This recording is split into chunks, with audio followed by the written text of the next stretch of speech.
I was married at 21 and my wife was 18. As of this moment, we've enjoyed 18 years together in a mutually happy marriage, and we have 5 children together. Now, even though we're happy, we've had our share of hardships, and some of them are directly linked to me not preparing well before I got married. Mistakes were made by me. If you're a younger man with the hope of marriage in your future, I'm going to share 5 things that you should be focusing your time on so you can attract a good woman and enter married life fully prepared.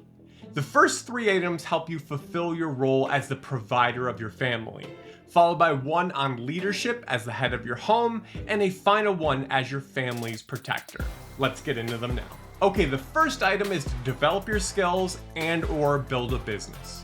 Now, to level up your skills, you can enroll in higher education, a trade school, do an apprenticeship, or just focus self-study. If you're entrepreneurially minded, build a business, preferably one that's recession-proof. The marriage-related goal is to have a stable income with your business or a developed skill set where you can always get work. So whether that's an employee or running your own business, make yourself so skilled and so necessary that you can always provide for your family. Item number 2 is to acquire resources and money. For this one, the first 2 things to do is to learn budgeting, and if you have any debt, to work towards getting out of it. Dave Ramsey is great to teach you these if you don't know where to start.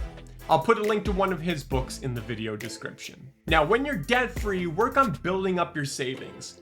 Practice delayed gratification by putting money aside for your future family rather than spending it on yourself now. The best way for your savings to go further and also beat inflation is to invest it well. As a young man, time is on your side, and the best way to build wealth is through compound interest. So that means start investing early. Now, as far as resources, put your focus on buying a reliable vehicle as well as tools for your work. Tools don't have to be traditional tools, but they can. But anything that helps you make money. That could be a good video camera, a 3D printer, or a welding machine, depending on your industry. Item number 3 is to buy a home and/or land.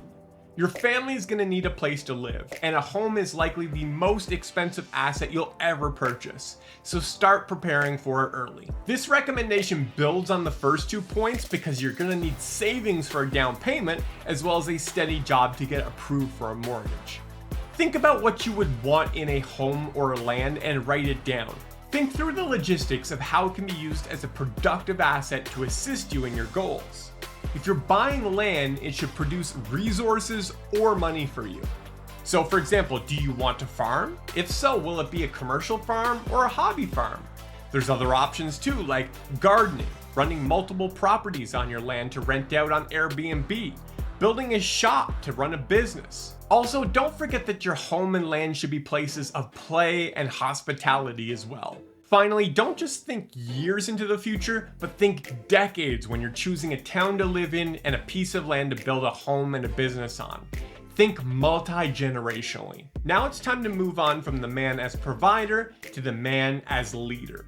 Item number 4 is study the Bible and theology. This is the one item that I've spent the most focus on as a young man, and I'm really glad that I did. As a dad of 5, I constantly have my kids asking me biblical, theological, and ethical questions. It's such a great feeling to be able to answer your kids' questions. In addition to that, my wife also has questions, oftentimes which are much tougher than the kinds of questions that my kids ask. So, as the head of my home, I need to be able to help walk them through all of their questions as well as their doubts and lead them into the truth. A husband sets the direction for the home.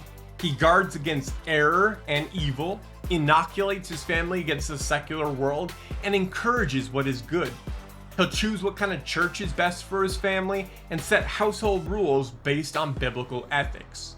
So in order to do this effectively and according to the truth, he needs to know his Bible well. Now it's time to move on to the final suggestion, which hits on the man's role as protector. Item number 5 is get strong and learn how to fight. See, God has created men to be stronger by the way that he has fashioned their frame. And as the stronger sex, as well as the one entrusted with leadership, you have the responsibility to protect your wife and kids. The Bible says that the glory of younger men is their strength. So cultivate your strength by lifting heavy weights and also work on having good cardio. But just having strength is not enough. You also need to learn how to fight. I made a whole video on the goodness of every man learning MMA because in life we may all be in positions where we need to use our bodies to protect life, like a man beating a woman in public. When you learn how to fight, your wife and kids can rest easy, knowing that with their husband or their dad on their side, they're safe and secure. It makes me feel safe. Practically the best advice I can give you is to join an MMA gym. If you can, the best idea would be to join an MMA class, as they'll teach you a little of all the different martial arts. But if that's not a possibility, Muay Thai is probably the most practical, which is a form of kickboxing.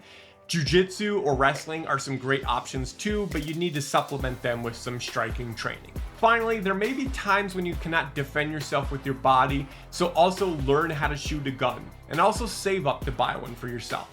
Now, don't take this list as what you need to have done before you can get married. If you're further along in the process and you have marriage approaching, continue working on these things into your marriage. But for the man with time on his side, if you spend your time working on these things, you'll find it a lot easier to find a wife.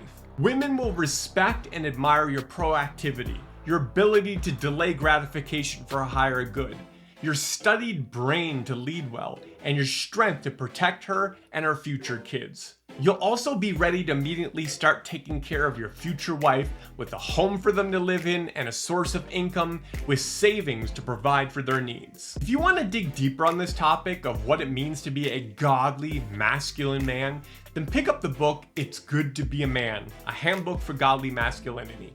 I've read it several times and it's an excellent read. You can pick it up on Kindle or paperback. The link is going to be in the video description. Hey, before you leave, if you like this video, would you mind giving it a like before you head out? Also, if you want something else to watch, you can watch this video right here. And if you want more content like this in your feed, you can subscribe right here. Thanks so much.